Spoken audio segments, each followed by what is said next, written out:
ولد القديس جان باتيست دو لاسال ب 30 نيسان 1651 بمدينة رانس. كان أكبر أخواته وولدته اسمها نيكول موي دوبرويي، واحدة من النبلاء ومن أقرب المقربين إلى كلود موي مؤسس موي وشاندون. بالعام 1545 أصبح المكان أو البيت اللي ولد فيه دو لاسال مصنع ستائر، وبعدها تحول إلى مصنع شهير للبسكويت. دمر خلال الحرب بين عامي 1914 و 1918 وأعيد بناؤه بشكل مماثل. جماعة الإخوة اشتروه بمنتصف الخمسينات من القرن الماضي وجعلوه منزلهم الإقليمي.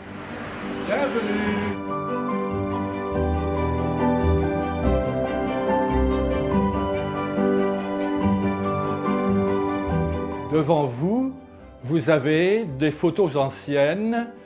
Les plus récentes sont de la fin de la guerre 14-18. Donc vous avez des bâtiments qui ont été détruits pendant cette Première Guerre mondiale. Par exemple, ces bâtiments-ci qui existaient au fond de la cour, qui ont été détruits au moment de la guerre et qui n'ont pas été reconstruits. Voilà la façade du bâtiment avant la guerre 14-18, puisque ce bâtiment-ci que vous voyez a été détruit à la guerre 14-18. Et donc à l'époque, les propriétaires de cette maison, c'étaient les biscuits Fossier.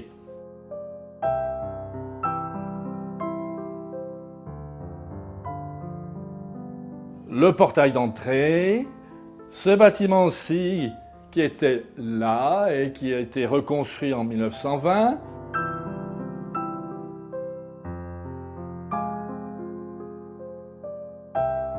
Et donc, vous voyez, à la fin de la guerre 14-18, le beau bâtiment du XVIe siècle, l'escalier à vis qui est complètement en ruine, le bâtiment, il n'y a plus de toit, à l'intérieur des pièces sont par terre.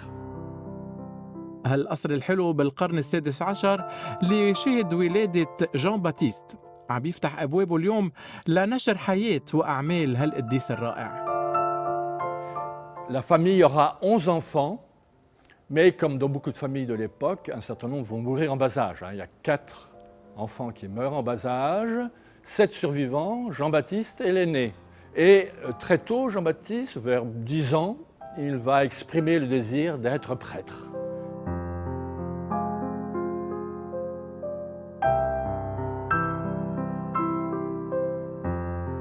Bon élève, il a été à l'école des bons enfants à l'époque.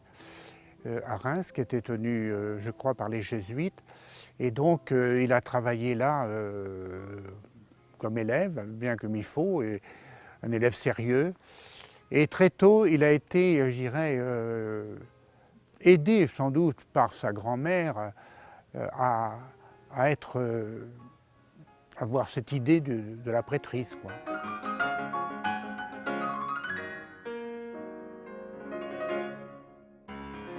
هيدا المدخل الرئيسي للمدرسة اللي درس فيها جان باتيست دو لاسال، وهيدا ما تبقى فقط من هالمدرسة ببداية القرن التاسع عشر.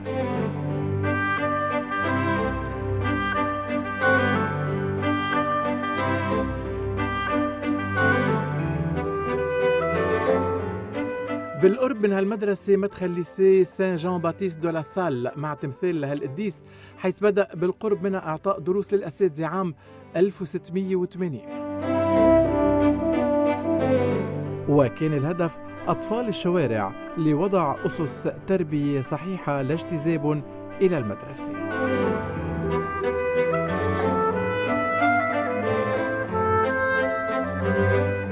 À 11 ans, il va faire une première démarche, il va recevoir la tonsure. Ensuite, à 16 ans, un oncle va lui donner son canonicat.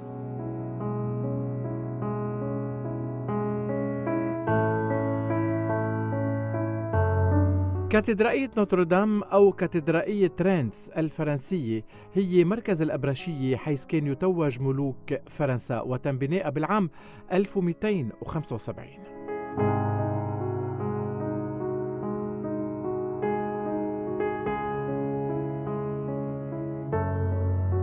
ب9 نيسان 1678 وكان عمره 27 سنة، وداخل هالكاتدرائية سيما كاهناً.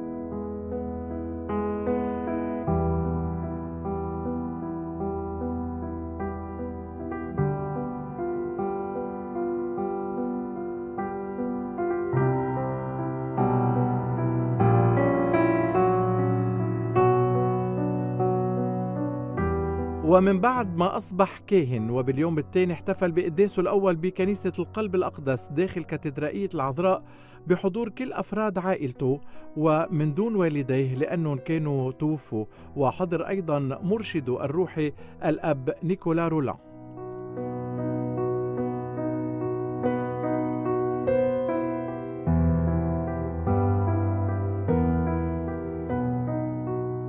Il est dans une perspective de faire une carrière ecclésiastique. Il n'a pas du tout l'envie de s'occuper d'école et de s'occuper de maîtres. Il dit même dans une de ses confidences, « Je mettais les maîtres en dessous de mon valet ». Donc vous voyez comment étaient considérés les maîtres d'école à cette époque-là.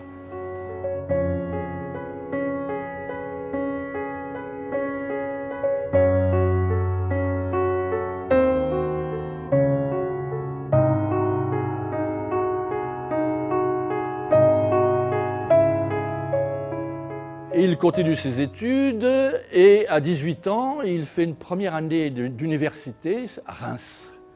Et à 19 ans, sa famille l'envoie à Paris, au séminaire Saint-Sulpice. Ce séminaire Saint-Sulpice, à l'époque, formait l'élite du clergé diocésain de France. جامعة السوربون بفرنسا من أبرز جامعات العالم، درس بداخلها أيضا جان باتيست دو لا سال.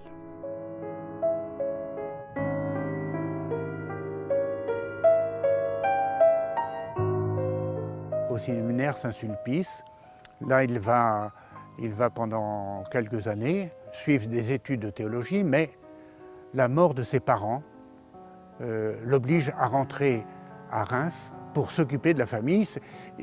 En l'espace de quelques mois, il perd son père et sa mère, donc il se retrouve chargé de famille et donc il va éduquer ses frères et sœurs. Donc c'est le premier pas dans l'éducation d'une certaine manière.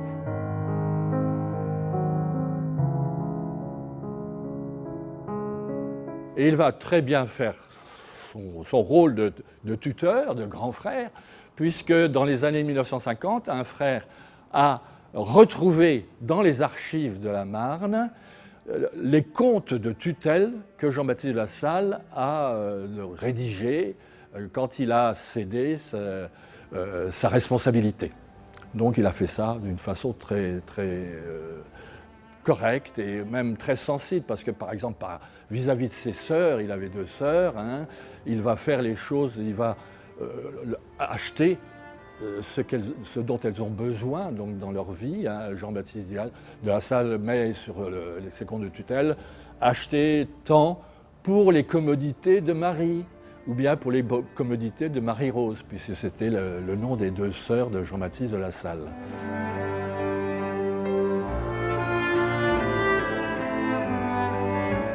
ولما كانت حياة معظم الناس فقراء إن كان بالريف أو بالمدينة وبالتالي ما بيقدروا يرسلوا أولادهم للمدارس، قرر دو لا سال أنه يوضع مواهبه وعلمه بخدمة الأولاد البائسين من أبناء الفقراء.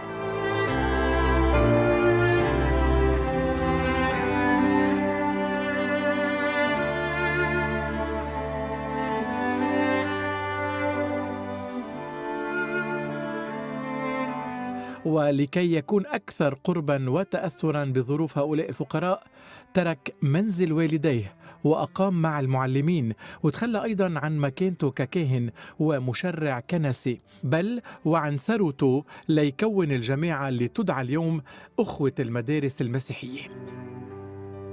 مشروع الكهنوت ما غاب عن بال جان باتيست دو لا سال، واختار الكاهن نيكولا رولان اللي كان يهتم بميتم وببعض الشباب مساعدته ليصير كاهن وتحقق الحلم.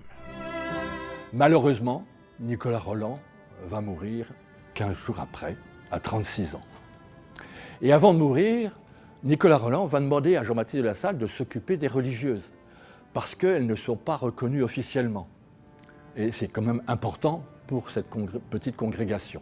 Il va obtenir en quelques mois la reconnaissance officielle de la congrégation des religieuses par la municipalité, mais aussi par l'archevêque de Reims, et même, ce qui est assez rare, par le roi Louis XIV, qui va envoyer un beau parchemin signé de son nom pour reconnaissant officiellement les religieuses.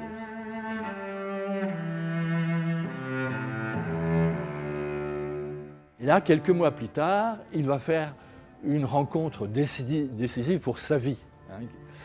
Il va rencontrer un laïc, Adrien Niel, qui vient de Rouen. À Rouen, il s'occupait d'écoles gratuites pour les pauvres, d'écoles de charité, et on l'envoie à Reims pour faire la même chose, pour ouvrir des écoles pour les pauvres. Et alors Jean-Baptiste de La Salle rencontre Adrien Niel chez les religieuses, et Jean-Baptiste connaît bien le milieu rémois, qui est un milieu un peu fermé, et une partie de la bourgeoisie rémoise voit d'un mauvais œil l'établissement de nouveaux établissements confessionnels. Et donc Jean-Baptiste va inviter Adrien Niel chez lui, et en toute discrétion, ils vont ouvrir des écoles de charité en s'adressant à des curés de paroisse qui désirent ce genre d'établissement. Donc une première école est ouverte sur la paroisse Saint-Maurice, une deuxième sur la paroisse Saint-Jacques, une troisième sur la paroisse Saint-Symphorien, et même Adrien Niel, qui est un peu un fondateur, qui fonce, il va ouvrir des écoles aussi en dehors de Reims, à Guise, à Laon, à Rethel, à Château-Porcien. Et alors ces écoles de charité, ces écoles gratuites pour les pauvres, c'est des classes très nombreuses. Il pouvait y avoir 40, 50, 60, 70, 80 élèves dans une classe. Et puis les maîtres, c'était des jeunes gens, parfois d'anciens militaires qui savaient lire, écrire, compter, mais qui n'avaient aucune formation religieuse. Et puis les élèves, c'était pas mixte à l'époque, les élèves c'était les garçons, et souvent des garçons de la rue, des jeunes gens, des garçons qui avaient vécu dans la rue pendant des années parce que leur famille ne pouvait pas s'occuper d'eux. Et donc ces jeunes gens qui font la classe, certains assez rapidement se découragent parce qu'ils n'arrivent pas à obtenir le calme nécessaire pour étudier. Puis d'autres abandonnent. Et donc Jean-Baptiste de La Salle, qui à ce moment-là était toujours dans sa perspective de faire une carrière ecclésiastique, il pouvait donc prétendre être grand vicaire d'un évêque, ou même peut-être être évêque un jour. Là, la rencontre des maîtres va complètement bouleverser sa vie, parce qu'il se dit, si on ne prend pas en charge les maîtres, si on ne les aide pas, ils vont abandonner les uns après les autres, et les écoles vont fermer. Et donc Jean-Baptiste, il se sent appelé par Dieu pour prendre en charge les maîtres. Et il va très rapidement les réunir pour les aider à se former. Parce que ces maîtres, c'est des jeunes gens simples, frustes, qui n'ont pas beaucoup d'éducation. Donc il va les aider, à s'éduquer, à se former, avant de pouvoir former les élèves.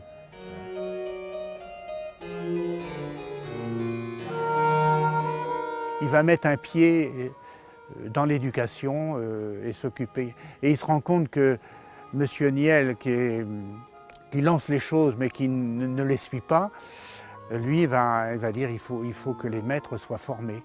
Et donc il va prendre le temps de former les maîtres. Et c'est ce qu'on doit surtout à M. de La Salle, d'avoir organisé cette société des maîtres en une vraie fraternité, quoi. Et donc ils prendront même le nom de frères. قوبل مشروعه باعتراض المسؤولين الكنسيين، وبرغم كل ذلك نجح دو لا سال وأخته بإيجاد فروع من المدارس بتهتم بمجموعة من الأولاد الفقراء. Donc nous sommes ici dans une salle qui a pour but de nous présenter de La Salle dans son contexte historique. Donc derrière moi, vous avez le plan de la ville de Reims. tel qu'il était au XVIIe siècle. Tous les grands bourgeois de Reims étaient des commerçants de laine. La ville de Reims elle-même était dirigée par une vingtaine de familles, une sorte d'oligarchie qui se mariaient entre elles, qui étaient très unies entre elles, et De La Salle appartenait à une de ces riches familles. Le père était lui-même siégeait au conseil municipal de la ville, comme on dirait aujourd'hui.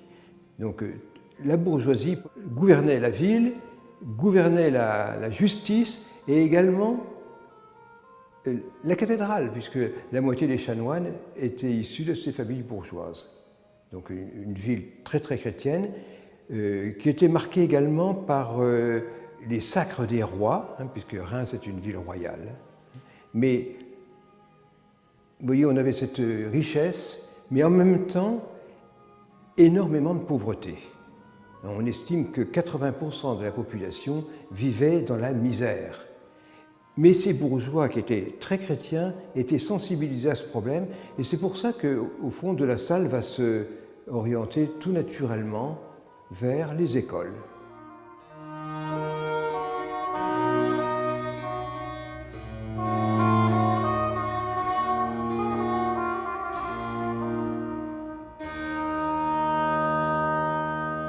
Donc ici, nous sommes dans une salle à manger du XVIIe siècle, une salle à manger ordinaire avec donc des assiettes. Et derrière moi, une bibliothèque et en haut, des portraits. Alors, dans les assiettes, l'idée c'était de représenter un peu des choses essentielles au XVIIe siècle, des objets qui avaient de l'importance. C'est ainsi par exemple que dans une assiette on verra de la laine, parce qu'à l'époque Reims vivait essentiellement de la laine. Les livres, c'est important aussi parce que la société bourgeoise était une société très très cultivée, et on faisait tout pour que les enfants fassent de bonnes études dans de bons collèges. Et les portraits qui sont au-dessus représentent des personnages qui ont eu une influence sur De La Salle. De La Salle va passer de cet univers bourgeois, relativement aisé, où on est bien, à un milieu beaucoup plus populaire, l'école. Et en fait, la bibliothèque fait la transition. La bibliothèque qui était ouverte aux riches seulement va être ouverte grâce à l'institution des écoles ouvertes aux pauvres. Et ça, c'est quelque chose de fondamental, le passage de ce monde bourgeois à ce monde populaire. Alors, la salle qui est à côté représente donc une salle de classe, je dirais, un peu modèle. Tout au fond, on a une chaire sur laquelle De La Salle se serait assis, mais surtout, on nous montre comment, si vous voulez, était organisée la pédagogie et comment étaient organisées les écoles lasalliennes dès l'origine. Les frères et De La Salle avaient mis au point une méthode pédagogique tout à fait nouvelle, une école originale en particulier, où on enseignait aux enfants en français. C'est la première école où les enfants ont appris à lire en français.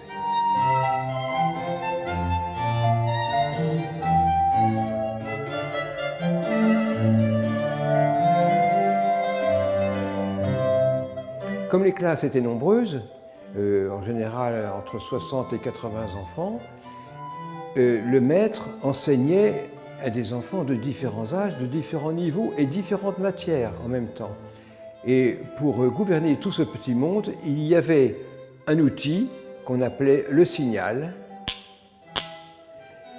où il y avait tout un code que les enfants comprenaient et que le maître utilisait justement pour éviter d'élever la voix. Il n'était pas obligé de crier « Silence, taisez-vous ». Ça rappelait à l'ordre et les enfants, paraît-il, obéissaient. Mais on n'a aucun témoignage pour savoir si c'était vraiment efficace. Mais cet objet-là a été utilisé par les frères pendant très longtemps.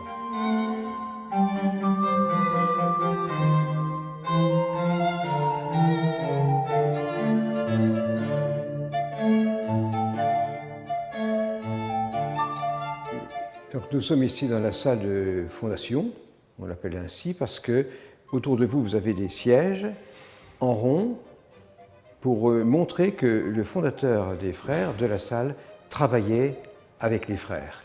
Il ne formait qu'une équipe et lui était un parmi ce groupe.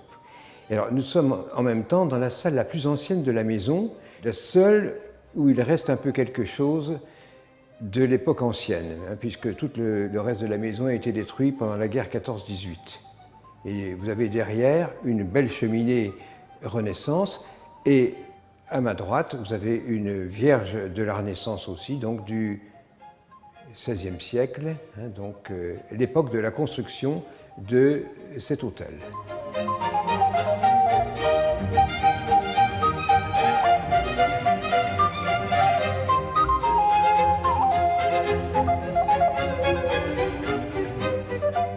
La fin de la vie de la Salle, on a l'impression que Monsieur de la Salle est fatigué.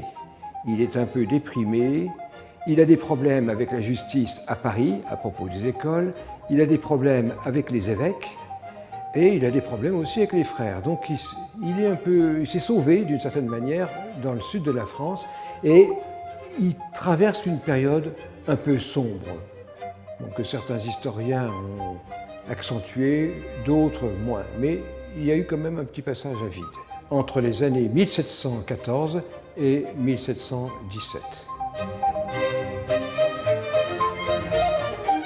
Après le passage de la nuit, de la Salle revient à Paris et finalement va retrouver la paix et la lumière. Les 2 dernières années de sa vie, il va mettre en place son successeur, il va tout organiser et c'est à partir de son successeur finalement que l'Institut des Frères des Écoles chrétiennes va commencer à se répandre dans le monde entier et nous en avons ici au-dessus une image. Actuellement, les frères sont présents dans 80 pays et plus d'1 million de jeunes sont scolarisés dans les établissements des frères.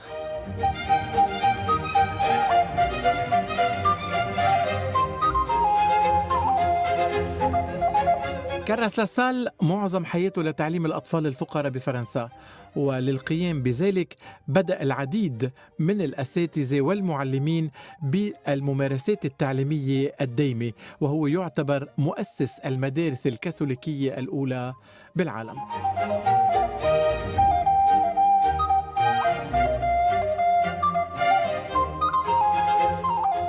Je crois qu'à l'époque où j'ai commencé l'enseignement, on parlait beaucoup moins dans nos écoles et pour les professeurs de Jean-Baptiste de la Salle.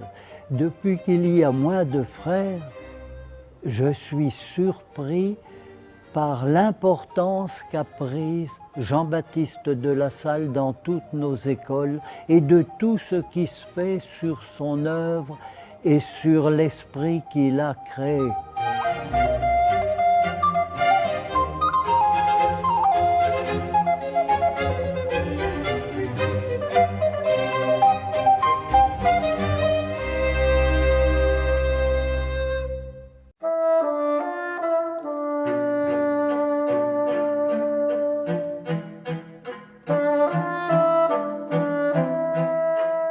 كنيسة سان سولبيس بباريس بدأت الأعمال فيها بالعام 1646 وانتهت بالعام 1870.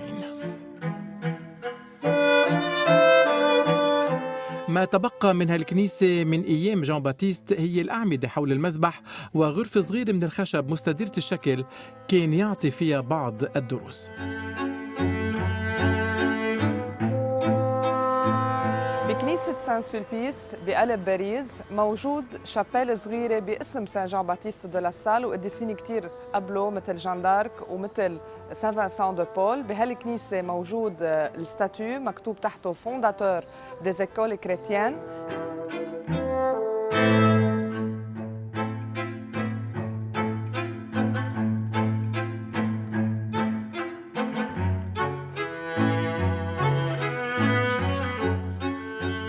لما اجى سان جان باتيست دو لا سال على باريس عمل كتير مدارس من بعد ما كان التقى بأدريانيال وبلش برانس وروان. أول مدرسة بقلب باريس كانت رو دو لا برانسيس موجودة بهذا الشارع، ومن بعدها كمان صار في 3 مدارس صغار بلش فيهم سان جان باتيست دو لا سال برو دو لاك، رو دو سالبيد رو دو لا برانسيس اللي كانت هي أول وحدة.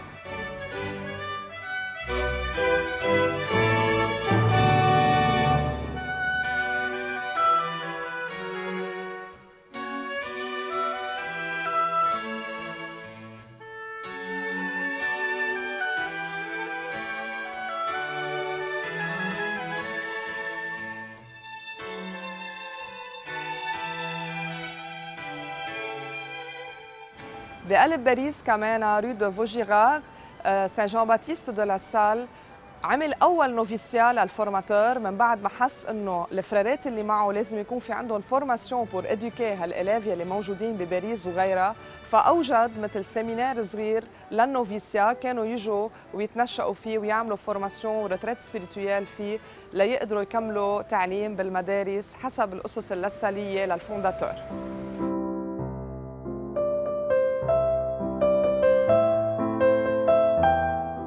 وبالانتقال للعاصمة باريس، هناك كنيسة لسان جان باتيست دو لا سال تقع بالدائرة ال15 بوسط باريس. تم بناء الكنيسة بالعام 1900.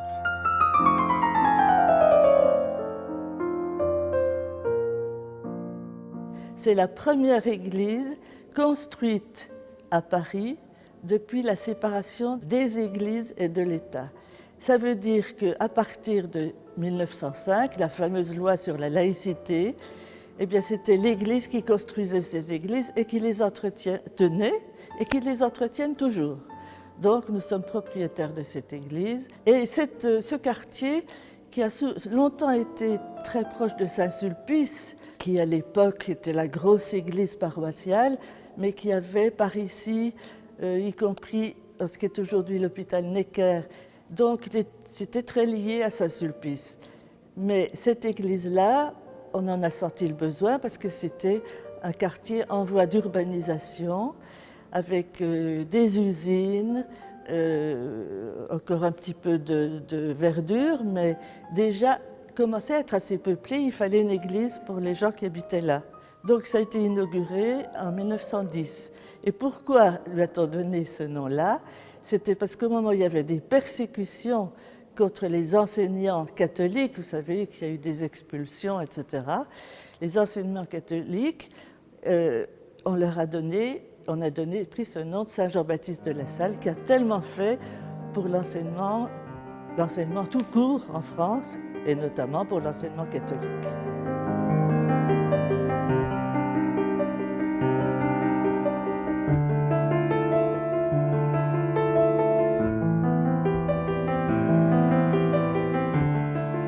À l'époque, je vous ai dit qu'il y avait des usines, des ouvriers ici, c'était une biscuiterie. On fabriquait ces petits biscuits de Reims qui sont roses et qu'on boit avec du champagne.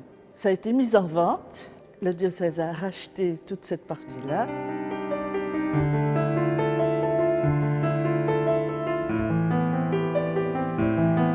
Il y a d'assez jolies choses dans cette église. C'est la grande mosaïque qui a été faite par un grand mosaïste qui a beaucoup travaillé à Lourdes.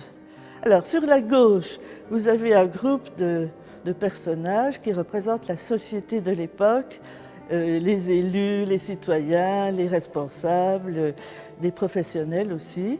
Et puis ensuite, vous avez la sœur Postel qui a fait la même chose que Saint Jean-Baptiste de la Salle, mais pour l'éducation des jeunes filles pauvres. Ensuite, vous avez le Saint Jean-Baptiste de la Salle, qui accueille autour de lui plein d'enfants de toutes couleurs et de toutes nationalités.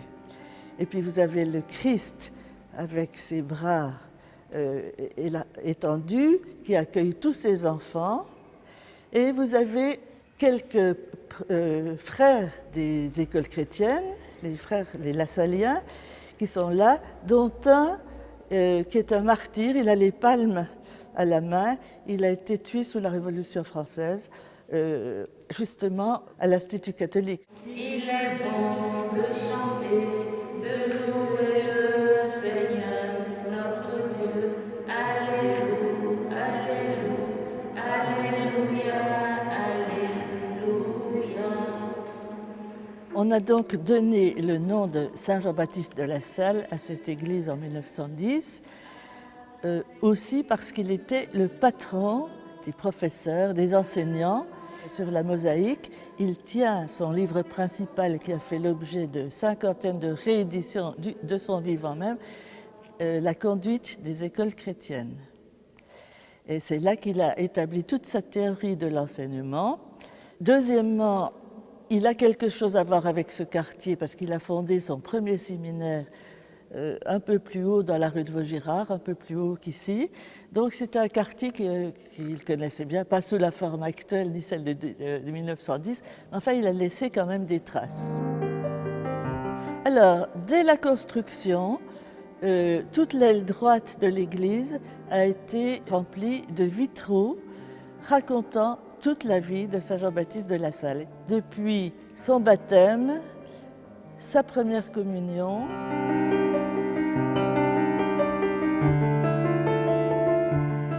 la première messe qu'il a dite, et malheureusement il y a un trou parce qu'il y a eu un incendie qui a brûlé 2 vitraux dans lesquels on voyait la fondation de ces écoles. Ensuite il y a son lit de mort et ensuite sa canonisation.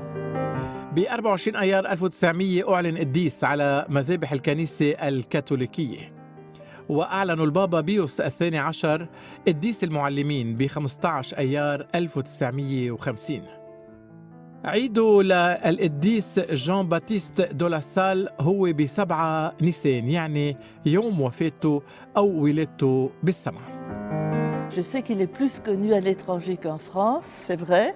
C'est parce qu'il a une méthode extrêmement profonde qui veut prendre l'enfant tel qu'il est, avec son caractère, son tempérament. On s'intéresse à la formation de son caractère, à la formation de sa personnalité. Et je dois dire que sa méthode réussit beaucoup dans nos banlieues, où il y a beaucoup de jeunes qui décrochent. Et il y a des lycées ou collèges, des Lassaliens, des frères des écoles chrétiennes, qui réussissent très bien.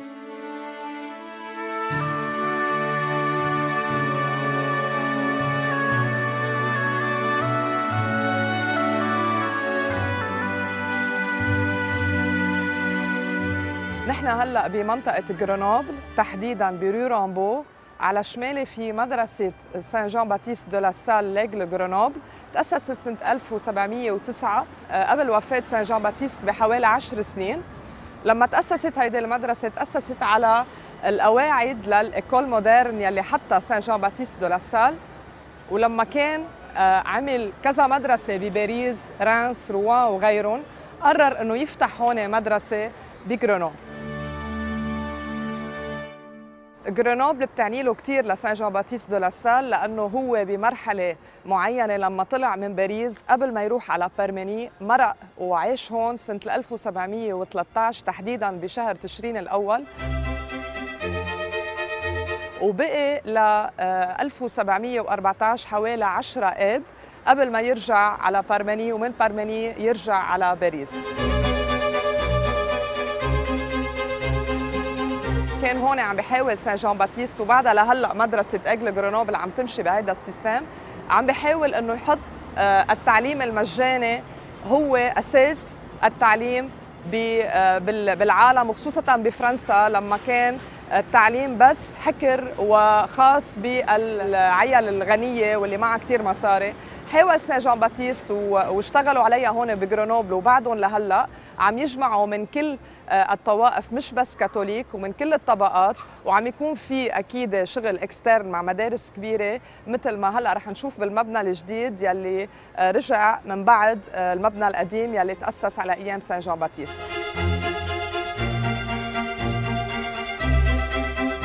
من بعد ما سان جان باتيست كان أنشأ المدارس بباريس على أساس لفورماسيون دي ماتر، يعني كان همه الأساسي إنه هالماتر اللي بده يفوت يعلم هيدا التلميذ ما يكون شخص منه عارف كيف طرق الإدوكاسيون يلي بده يعطيها لهيدا التلميذ.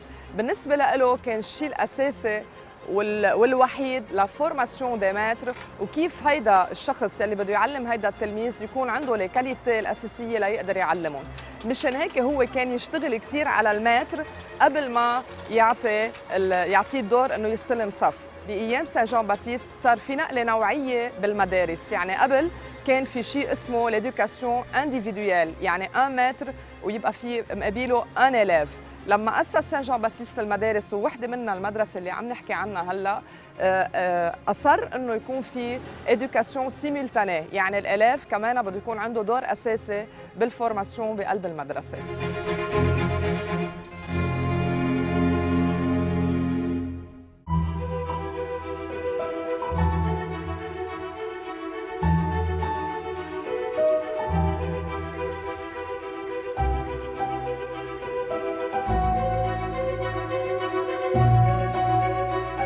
Je suis ici pour accueillir les gens, faire en sorte que ce lieu puisse continuer à vivre, ce lieu qui a reçu en 1714 Monsieur de la Salle, qui est passé ici rencontrer Sœur Louise.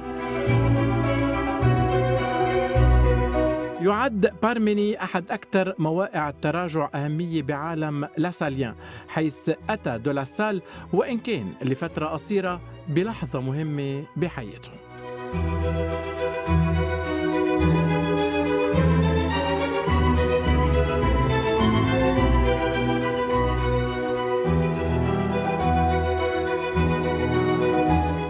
Monsieur de la Salle était à cette époque-là, j'irais dans une période un peu difficile de sa vie, ne sachant pas trop ce qu'il fallait faire.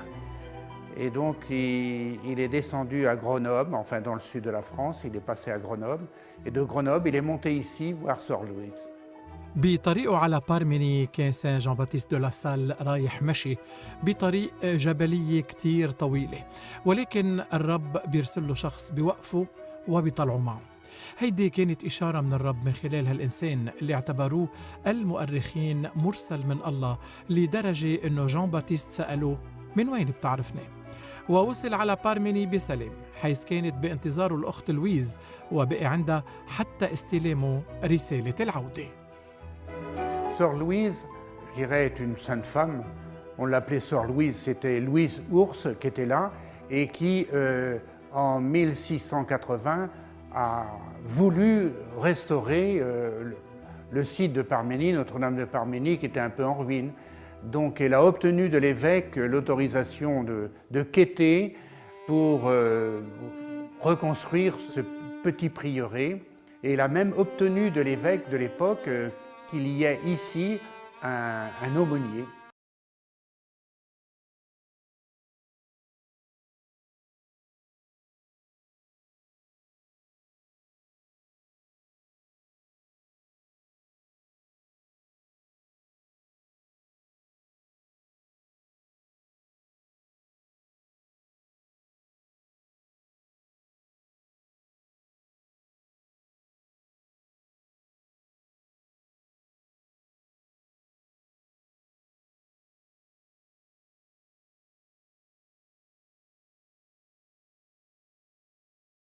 Importante des principaux frères de Paris qui lui ordonnaient presque au nom de l'obéissance de revenir prendre la direction de la congrégation à Rouen.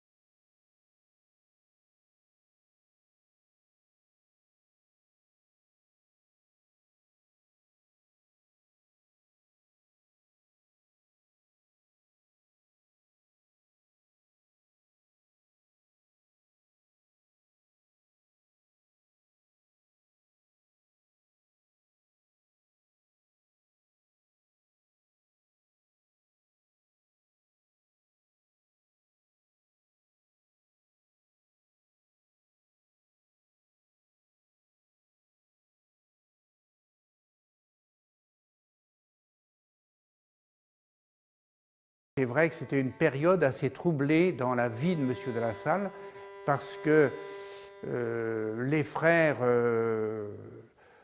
hésitaient à savoir s'il fallait continuer avec M. de La Salle, etc. Parce qu'il y avait des pressions de toutes parts à Paris pour que M. de La Salle ne soit plus le supérieur des frères. Et donc là, il y a eu des tensions. Et M. de La Salle ne savait plus quoi faire. Donc il s'est un petit peu isolé et puis il a essayé de réfléchir. Il a pris conseil, et en particulier de Louise Ours.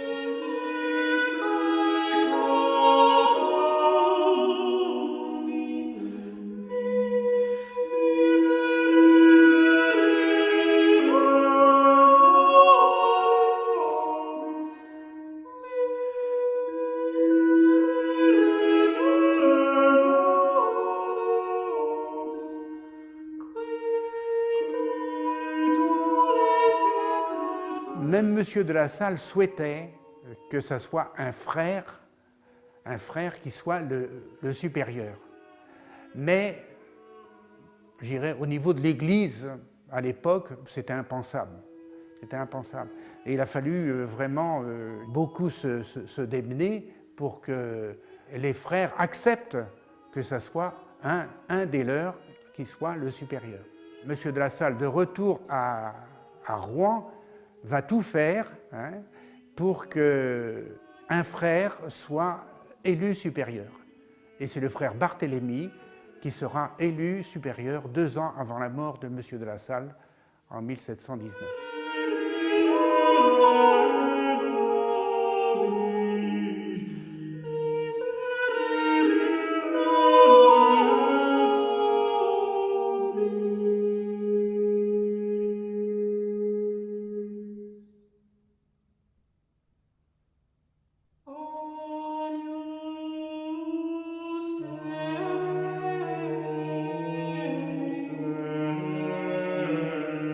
Alors le caveau de Louise Ours se retrouve dans cette chapelle, ici, dans la crypte en dessous, voilà, qui a été creusée il y a quelque temps par un frère pour essayer de retrouver un petit peu les restes de Louise Ours.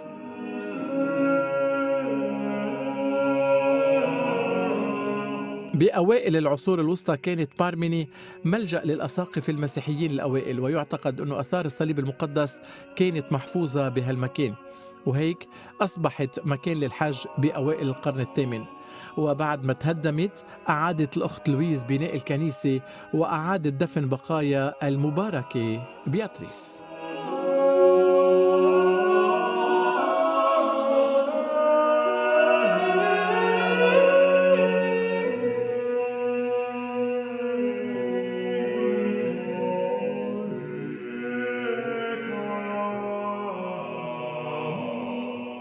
لويز اللي بتبلغ من العمر 82 سنة توفيت ب 22 كانون الثاني 1727 من بعد ما أمضت 54 سنة في بارميني. Et là, ici aussi, est enterré le frère Léon Burckhardt, qui est à l'origine, d'une certaine manière, de la présence des frères ici à Parménie.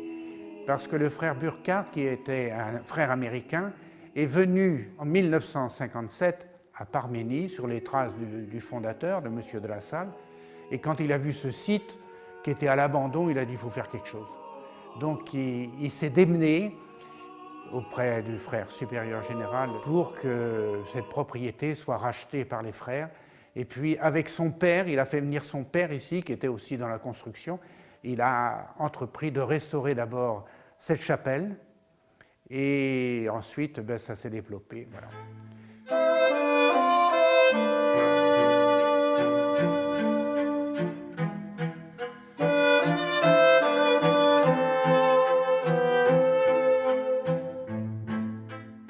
La conduite des écoles, donc, pour M. de La Salle, ça a été un travail avec les maîtres. C'est-à-dire, ils se réunissaient et puis ils essayaient de tester entre eux des méthodes. Je crois qu'il y a eu 18 éditions de ce livre, La conduite des écoles, la manière de faire l'école. L'école primaire, la manière d'enseigner. Ça, C'est un recueil vraiment intéressant. Et ça, c'est le fruit du travail d'association entre les maîtres. Et M. de La Salle a voulu ça. Et donc pour lui, c'est d'événement en événement. S'il avait su au départ, il n'aurait jamais mis les pieds là-dedans. Mais il a lu à travers les événements, il a lu le signe de Dieu. Dieu l'appelait à faire ça. Et pour lui, c'est ça l'essentiel. Même si on doute parfois, comme il a douté, puisqu'il est parti dans le sud de la France à un moment donné, un moment de doute, quoi.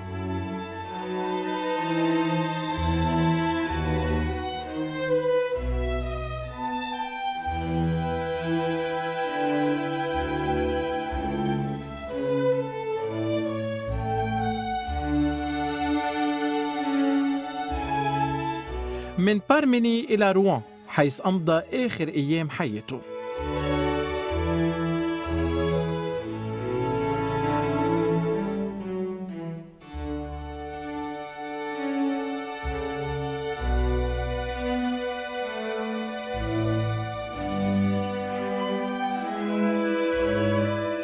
نحن هلا بمنطقة روان، المنطقة يلي توفى فيها سان جان باتيست دو لا سال سنة 1719.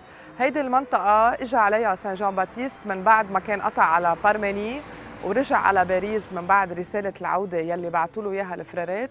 آخر أيامه كانت هون بمنطقة روان. نحن هلا تحديدا ببانسيونا سان جان باتيست دو لا سال، بانسيونا دي زيكول كريتيان. هيدا البانسيونات تأسس سنة 1874. ما كان هون، كان قبل برو دو لاشين.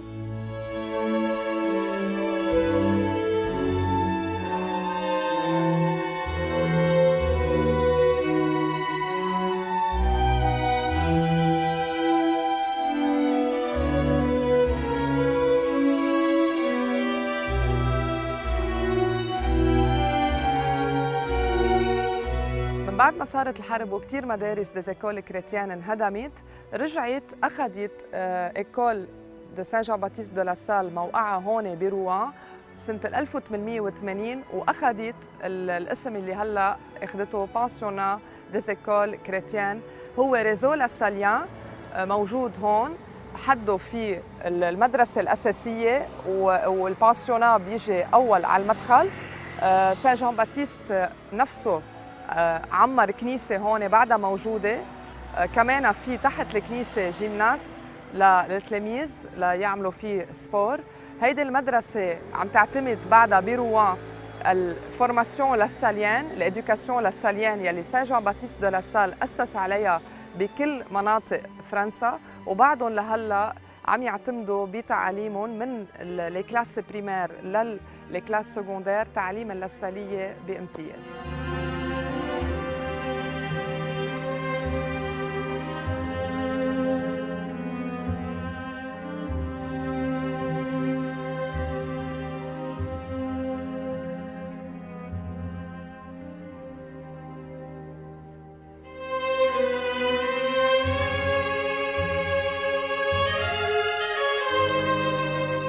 بعد وفاته ب7 نيسان 1719 انتشر عمله سريعا جدا بفرنسا.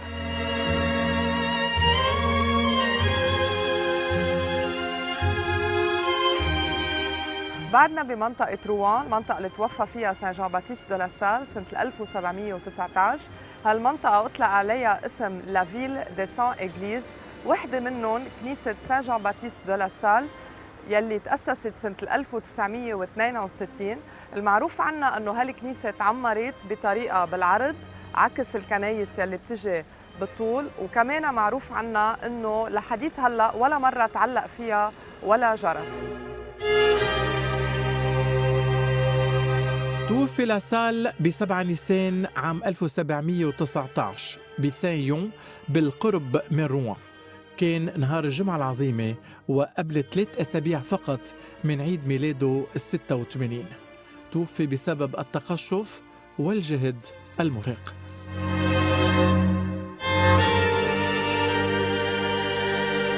تم دفنه لأول مرة بكنيسة القديسة سوزان، وب7 تموز 1734 نقلت رفاته إلى كنيسة القديس سيفير، وبقيت ذخائره حتى تم نقل مطلع القرن الماضي إلى روما.